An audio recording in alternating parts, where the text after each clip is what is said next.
Hey everyone, so I am back with another video, and in this video we're going to be walking through how to do a password reset with Lucia, and we're going to be doing this in two parts. So the first is when the user forgets their password and they want to reset it, and then the second is when they're already logged in, but they want to be able to change their password, and they'll be able to do so in the dashboard. So let me walk through the first one. When we click the forget password button, it brings up this modal right here with a form that's within it, and this form has proper validation. So if I try to, this form is going to send a password reset link to that given email. But if that email is not registered in our database, then it's going to inform the user as such. And we also have validation for if this email is indeed registered in our database, but they have not verified their email, it's going to error out with the appropriate message. So let me just get my proper email in place, and we get a nice notification. So check this email now. There it is. We get some nice formatting. Let me copy this link real quick, and then boom. So I don't know if you guys could see this too clearly, but this link takes us to the password reset page with the token that we generated for that user. So let me just navigate there. And we have validation for this as well. So if they were to input, like, let me just add 2 to this token and make it incorrect, it's going to say, hey, this reset link is invalid. Please request a new one. And then we could go back to the home page to request a new one. If that token was missing, then we get a different error. The token is missing from the request. So we have proper validation in place. Let me just enter a password now. Oh, this is something new I added. This is going to be both for the new password form and also when the user is registering. I added require a special character and also some other requirements to make the password more robust. And I'll showcase that as well. So let me just enter a password. Let's see, demo. Just view that now. Demo for, let's do a capital F for Lucia.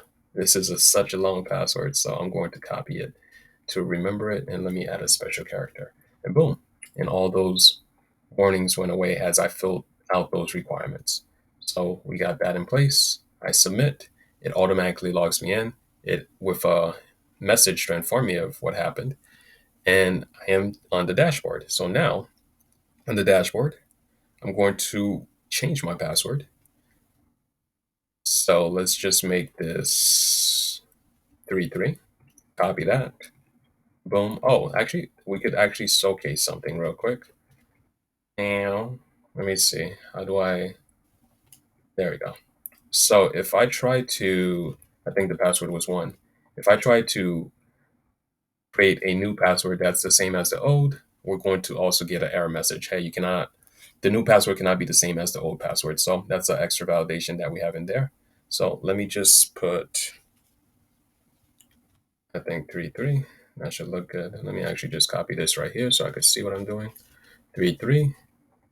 Boom, boom. The new password is successful. Let's log out. And we're going to log in with that new password, 3-3, submit, and we are logged in. So that is what we're going to be walking through how to set up today. And let's get started. All right, so the first thing we're going to do is in our schema.ts file, we're going to create a new table to store our password reset tokens. In this table, it takes 3 columns. The first one is the ID, which is the ID is going to be the token itself that we'll be sending to the user. And we're going to create that once we get to that part. And then the second column is the user ID. So we could correspond that token to the appropriate user. And then the third is expires at. And this is because we don't want the token to be usable forever. We do want it to expire for security reasons. So this column keeps track of that. And then from there, we're going to go to the update page. Sorry, not the update page. We're going to go to the login page and make some updates there. The first few updates is we're using Superforms to do our validation. And we're able to, in order to use multiple forms in the same page or component, we need to create aliases for these functions and actions. Functions and in stores here, such as the form, the eras, etc. So we could be able to use those things in our second form. So that's the only new thing, which is creating some aliases for those things. And then we have our new thing here, the reset form, and we have the aliases in place for it. And then for the password reset form data, this is what's doing handling the validation. And let me just go through that here. Okay, there we go. So in our auth schema file, we have two new Zod schemas. The first one is for the pass to the form to send the email to the user, and is just using the email from the user login schema. And let me just go through it here. This is just it. That's about it. Let me just highlight this as well. Also, on side note, I am using Clipchamp to do my recordings at the moment. And I'm currently recording my entire screen to make it easy to switch between windows. And for some reason, that doesn't record my mouse. So sorry if you can't see that. I'll try to make things clear by having these highlights in the code. So yeah, that is the email schema right there. And then the password reset schema, we just taking in a new password and confirm password, which uses this advanced schema, which we'll get to. And then we have the password reset token. And then this refine right here is to ensure that the confirm password matches the new password. So we're just doing a function. We're grabbing the data of the new password and comparing it to the confirm password and see if that is good. So with the advanced schema, from what we saw earlier, this is how we're doing it. So we just have a string right here. We have our minimum character and a maximum character. And then we're using regex to do some of those extra validations, such as requiring lower character, doing it right here, requiring uppercase character and a number, and then the special character. So this is how we're doing those things here. And I think that is about it for this page. So yeah, this is all most of that. Well, not most of that, but this right here is being used in this, so we could get the validation for this form that sends the reset links. And we are just alerting, catching the alert to issue out either a error message or a success message. And then this is the login form as usual with those updated variable names. And then here we have this is for the form to send the reset link. And we're using this library called ChatCN, which has been used throughout most of this project, but we are just importing a dialog. And also there is a ChatCN extension. So yeah, there is a ChatCN extension that allows us to easily install components from ChatCN Svelte. And once we have it installed, we could load up the command palette, and then we do shad, and then add either a new component or multiple components. And then you choose the one that you want.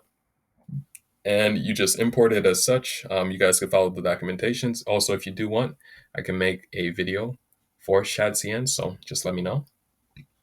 And then after you import it, you just follow the documents on how to structure it, and that's about it. So this is all from the component, and then within the body, we have our form. So that's about it. It has a action to send the reset email, and let's go take a look at that now. Okay, so in our plus page server file for the login page, we have a couple of new things. The first being that we have this rate limit in our load function. And this helps us set a rate limit for our application for the password reset email in particular. We have a couple of rate limiters for different actions. But the reason why we want to do a rate limit is to prevent abuse in our application. And we are preventing spam, preventing abuse, because some processes could be expensive, like the amount of requests we can make to an API or the amount of requests we can make to a database. Depending on your service provider, too many requests could add up, especially if you have a lot of users. So, and things could get slowed down for other users too, if there's a couple of users that just kind of spamming certain actions that trigger API or database call in your application.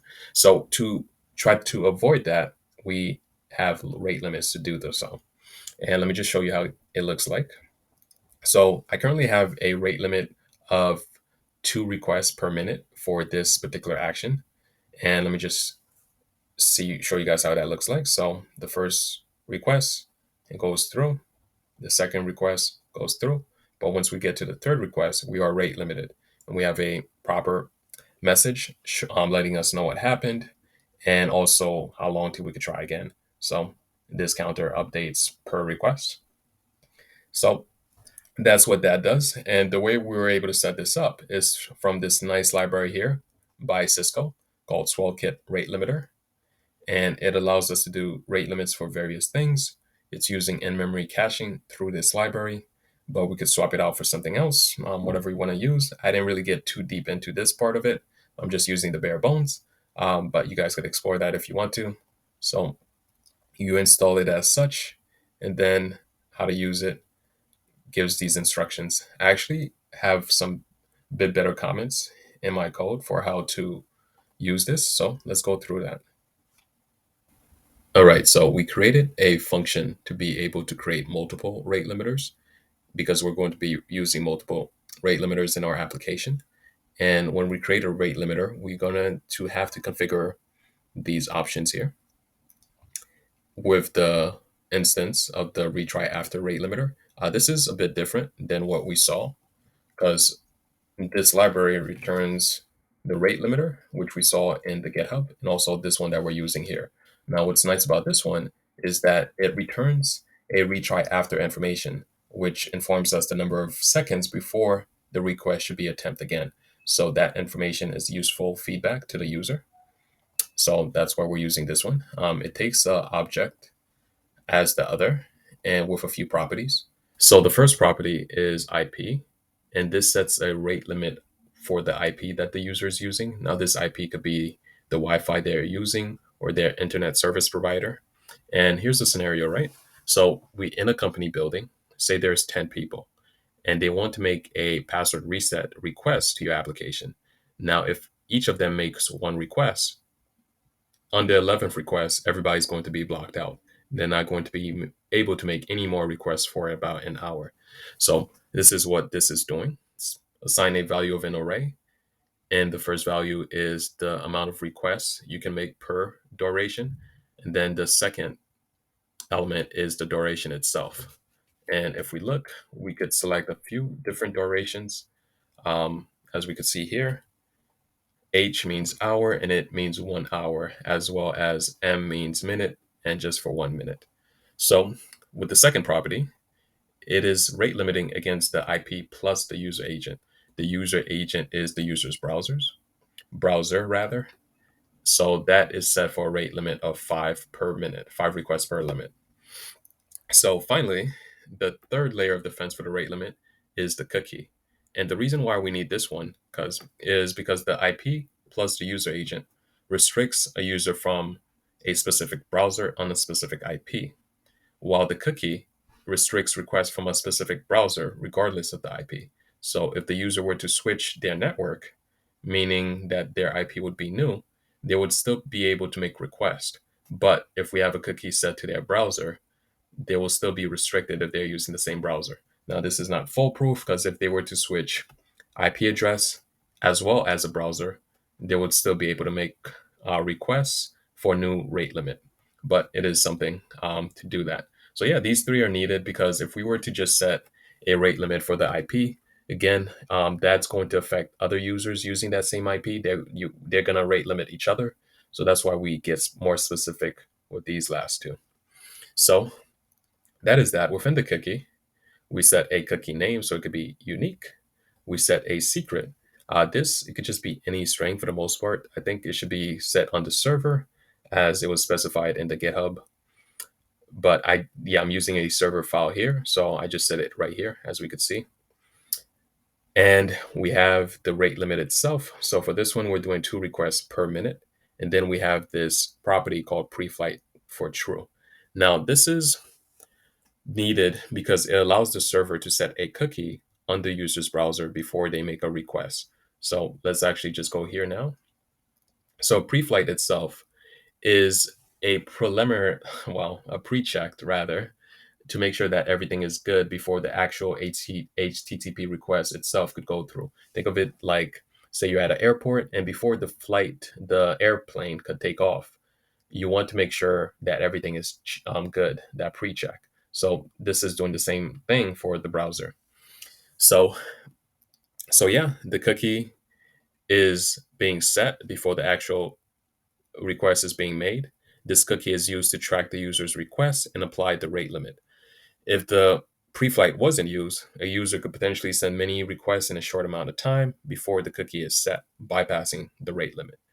So the pre-flight ensure that the rate limit is enforced from the first request. So that is that. We're just awaiting this here, and that takes care of that, allows us to set that cookie and also do the tracking.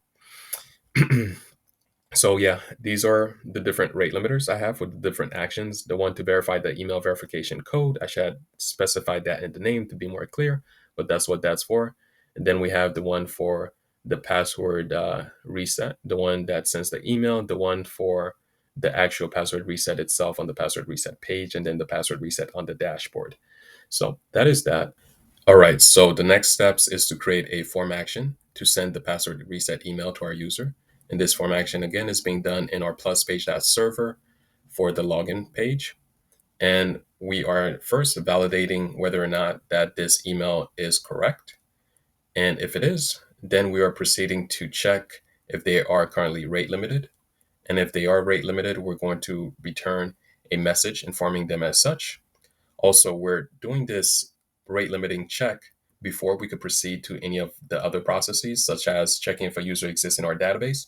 And this is, we want to be smart about the placement of our rate limiter, because again, the one of the main reasons is to preserve costs for server, database, API expenses. So we want to set this rate limiter check and error message before we could proceed to those expensive actions. So if everything is good, there's no rate limit, and they have a valid email that they entered, we want to check if there's a user with that email. And if there's not, we want to inform the user as such with a return error message.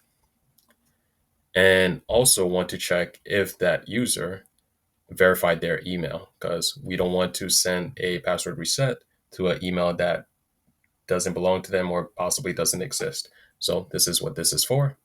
And then if everything is correct at this point, then we want to go ahead and generate the password reset token. And let's dive into this function. So we are creating the token ID using this generate function, which comes from Lucia right here. So after that, we are doing two database actions. The first is to delete any old tokens for that user to just clear things up and also prevent chance of an error. And then after we clear that up, delete their tokens, their existing tokens, we want to create a new one. It takes in the ID, it takes in the user ID, and also the expires at, so we could expire that token within 15 minutes. And then we just return that token ID.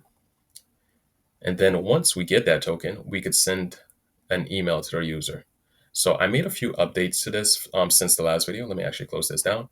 Since I'm going to be sending, I'm sending two emails in this code base in this application. I could be sending more. So I wanted to make it a bit reusable so I don't have to, oh, that's not right.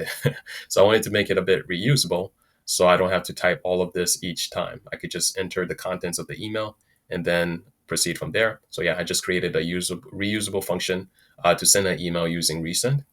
And then from there, we have the send email verification code from our last video. And then for this one, we have the send password reset email. So we just have some basic formatting, which we saw earlier. And then we send the email to the user. And this is the password reset link that we're going to be sending in to them. For your application, you want to change this part right here to reflect the domain of your application.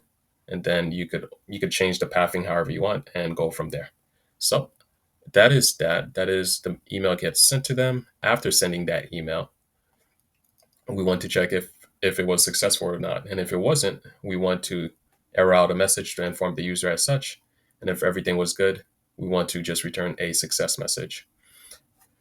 And that is about it. If there was any errors that occurred throughout this whole process in the try catch, well, in the try block rather, then we would inform the user as such and also log that error in our server. So that is pretty much it for that whole step to request a password reset if they were to forget it.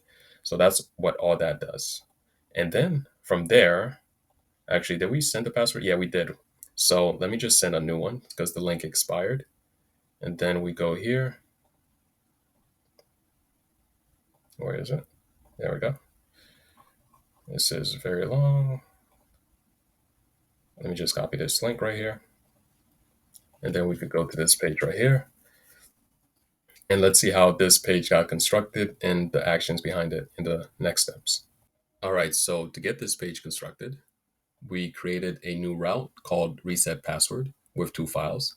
The first file is the page component itself and its server counterpart. So for the front end, we have first we have this conditional to see if we do have a valid password reset token, and if not, then we want to display the proper error message. And again, that error message is like, say, if there was a missing of the character or misspelling of the token character, then we would get this error message and a link to return to the login page to request a new one. So that is all that gets rendered if there is an invalid token. And if not, then we want to display the password reset form. And I created a component for this form since it's going to be used in it's going to be used here and also in the dashboard for the user to change their password. This component takes three properties. The first is the form data for the form validation. And then we have the form action. And then we have this boolean to see if we do need to use a password reset token. For this page, the reset password page, we do need that token since the user is not logged in. But in the dashboard, since they are logged in, they would not need that token. So let's see how this component looks like. We have our properties that I went through already. This one has a type of super validate, which comes from the super form library to be able to have our proper typing for the form data that we do need. And then we just have the form action as a type of string, and the reset token is required as a boolean. And then we have our super forms function with all its validation goodies. And then we have the form here itself. We have the two fields, the new password and the confirm password, and also a conditional field for the password reset token. And we just get that token from the page store dot URL, and we get the search params. So that is that. Now let's go into the server file for this page. And in the load function, we are setting the cookie before the actual request is made, as we did before. And after that, we are getting the token from the URL via the search params. If there is no token, we want to error out a message and also error out to a error page with this message. And if the token does exist, we still want to verify whether or not that token is legit, because again, any misspelling of the token's character would invalidate it. So we just want to make sure that it's good. So we get that, we deconstruct what's being returned from this function. Oh, let me actually go to this function since I did not show that.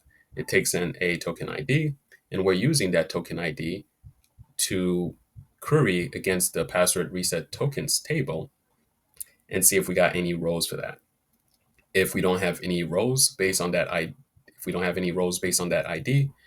or the ID that the user provided does not match what's in the table's row, then we want to return a error message.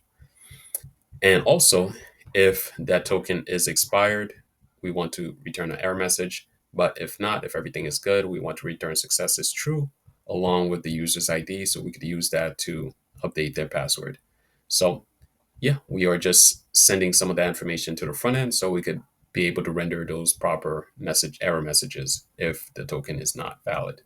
And we're just returning the reset form data for the validation.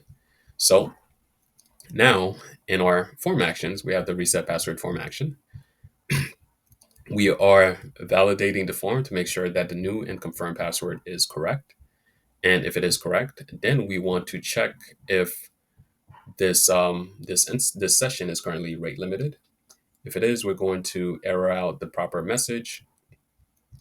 And then from there, we want to grab the password reset token from our hidden input, and we want to check that if there's actually a token there. If not, for whatever reason, because again, once the user submits the form, there is a chance that it could be tampered with by a hacker. A hacker could be doing it himself. So we want to check if that token is actually there. And if it's not, we want to send out the appropriate error message. And again, there's still a chance that that token could be tampered with. So we want to verify the token if it actually exists to see if it's valid or not. And if it's not valid, then we want to send out the appropriate error message. Now we get to this point and everything is good. The token is good. We get the user ID from that verification process. We want to make sure that that token exists because it could be undefined. And then from there, we want to check if the new password that the user is submitting is similar to the old password. Because if it is, we want to inform that they can't do that. There's no point in changing their password if that's the case. So within this function, we're taking two parameters, which is the user ID and the new password. We're using the user ID to check if there's an existing row for that user in the users table right here. If there is no user, we just want to return false. And then if there is a user, we want to compare their old password versus the new. Remember from the last video, or the previous videos rather, we are using this library to hash the password. And we could also use it to verify the password hash versus like a unhashed password. So this is what this is doing. If it is the same, it's going to return true. If it's not, it's going to return false. And then back in our server action here, if it is true, we want to return an error message to the user informing them as such. And if the new password is indeed unique, then we want to hash it before we could store it in the database. And before we could even do that, we want to invalidate all user sessions before updating the password for better security. Because again, there could be a chance that a hacker is currently logged in to your account. So when you reset the password, we want to invalidate all those login sessions so we could log out that hacker. Or if you have any other accounts that, any other devices that you're logged in that you want to make sure that you're logged out of. So that's what this is doing. And then after that, we have two database actions. The first is to delete the reset token password from the database since we no longer need it. And then the second is to update the user's password with the new password. So after we do that, we then log in that user by creating a session. And if anything, and then we just redirect them to the dashboard after that. And if there was any issues that occurred within all these code and processes in the try block, we would just return a message to inform the user as such. And that is pretty much it for, okay, yeah, I gotta go back. That is pretty much it for what we see here to be able to reset the new password. Let me actually do that now since I'm going to need to log in. So let's see, we are almost done. 2 and a special key. So let's just reset that password now. And now we could get to this part to be able to change our password. So let's see how that looks in the next step. All right, so in our dashboard page, we are adding a new form for the password reset, a new button, which is the change password button that we saw, and also a new form that is within a dialog modal. So this form, we're reusing that password reset form component, and we're just passing the form data and the form action. And again, we don't need the what do you call it, the is password reset required token because we are already logged in at this point to be even able to view the dashboard. So let's go into the form action. again, we have to set the cookie pre-flight for our rate limiter. So we just do that in the load function. And then from there, we could proceed to this new change password action. So we are getting the user ID from the event.locals.user, and we're also getting the current user session. So we could also invalidate any other session except for this one. So we just want to make sure that this ID actually exists because it could be undefined, and that would error out for TypeScript. So that's what this is for. And then from there, we are checking the new and confirm password to make sure that they are valid. We're doing the checking the rate limiting as usual. We are checking if the new password is the same as the old password. And if it is, we want to send out a error message. And then from there, we want to get all the session for that user. And we want to invalidate all user sections except for the current session for, again, security reasons. So that's what this is doing here. And we want to hash the new password and just update that new password in the database. If there were any errors during this process, we send out a error message. And if not, we send out a success message to the user. And that is about it. I'm pretty pooped after this one. So, but we got through it. This was the password reset video. And again, if I could make things more clear, please let me know, or any other feedback to make these videos better. And with the next video, we are going to be learning how to do OAuth login using GitHub, possibly Google, and some others, and go from there. And also, we also have to do the link account. So if I am currently signed in with GitHub, but I also want to sign in with just like my regular email, and my GitHub email has the same email as my regular one, then I should be able to link that account. So we're going to be walking through how to set all that up in the next video whenever I get a chance. Till then, you guys have a great day. Peace.